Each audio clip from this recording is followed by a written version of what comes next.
हम पूरे उस बिल को उस एक्ट को अनकॉन्स्टिट्यूशनल मानते हैं और ये आर्टिकल 25, आर्टिकल 26, 14 और 15 और 29 का ग्रेव वायलेशन है। ये हम पहले से ही बोल किया है और आज फिर आपके सामने रिपीट कर रहा हूँ।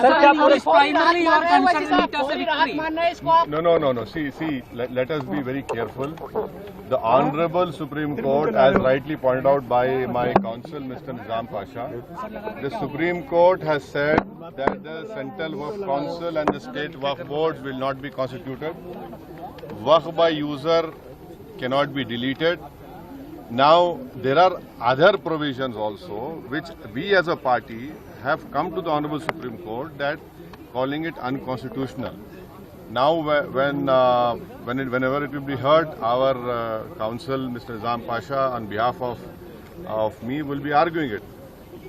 As you know very well, that during the deliberations of the Joint Working Committee, I have given a Dyson report opposing all the amendments that were proposed by the government. And during the debate in the Parliament on the consideration or passing of that bill, I have opposed each and every amendment. I have called it unconstitutional. I still call this law as unconstitutional, as violating the fundamental rights of Article 14, 15, 25, 26 and 29. So our legal battle will continue to ensure that this act, against this act will continue. देखिए सवाल देखिए, आपको पूरे उस कानून को समझने की जरूरत है। अब 5 साल का मुसलमान प्रैक्टिसिंग रहेगा, 5 साल प्रैक्टिसिंग मुसलमान का तो रहेगा। अब उसको कौन डिसाइड करेगा?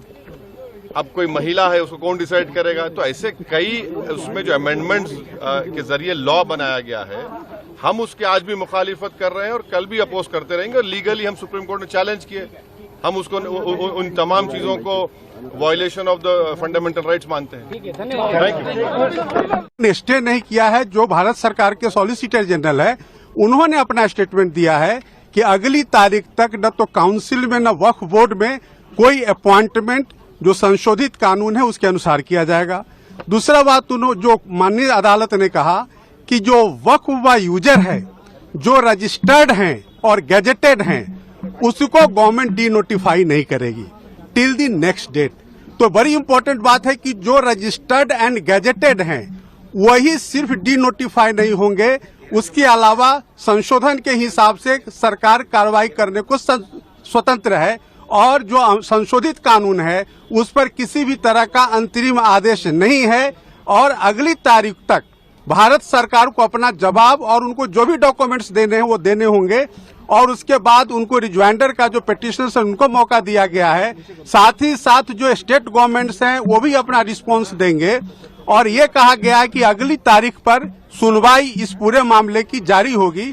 तो माननीय सर्वोच्च न्यायालय को जो रेस्पोंडेंट्स यानी कि भारत सरकार ने कहा कि हम डे टू डे सुनवाई के लिए तैयार हैं। आप पूरे मामले को, चूंकि यह पार्लियामेंट का कानून है, पार्लियामेंट के कानून को आप इस तरह से स्टे नहीं कर सकते हैं। और माननीय सर्वोच्च न्यायालय ने सॉलिसिटर जनरल ऑफ इंडिया के बात को माना है और उन्होंने संशोधन को स्टे नहीं किया है।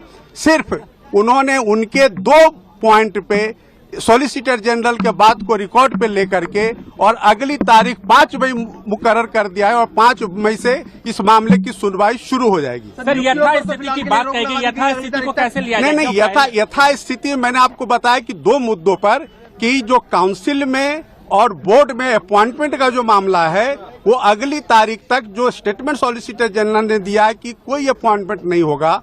और दूसरा जो है वक्फ व यूजर, तो माननीय सर्वोच्च न्यायालय ने अपने आदेश में लिखा है कि जो रजिस्टर्ड हैं और गैजेटेड हैं उसको गवर्नमेंट डी नोटिफाई नहीं करेगी अगले आदेश तक। सर, आप कौन से क्लियर है सर? वक्फ बाय यूजर को डी नोटिफाई नहीं करेगी ना? मतलब नहीं, वक्फ बाय नहीं, सिर्फ वही जो रजिस्टर्ड एंड गैजेटेड हैं। सर, ये कोर्ट में हाँ बिल्कुल, ये ऑर्डर शीट में है। जो रजिस्टर्ड नहीं है, जो गैजेटेड नहीं है, उसको सरकार संशोधन कानून के हिसाब से डी नोटिफाई कर सकती है। सर, आप